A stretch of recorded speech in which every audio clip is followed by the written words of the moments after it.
पुढे सगळ्याच गोष्टींना आपण अगदी सहजतेने सामोरे जायचं आहे. मग खूप लहान लहान गोष्टींपासून खूप मोठमोठ्या गोष्टी आपल्यासोबत अशा घडतील जिथे आपल्या मनासारखं होणार नाही.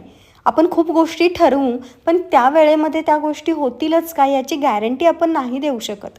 मग अशा वेळेला आपण ते स्वीकारूयात की आता हे असं झालेलं आहे. ओके, एवढीच रिॲक्शन आपली असायला पाहिजे आणि तीच आपण इथून पुढे ठेवणार आहोत.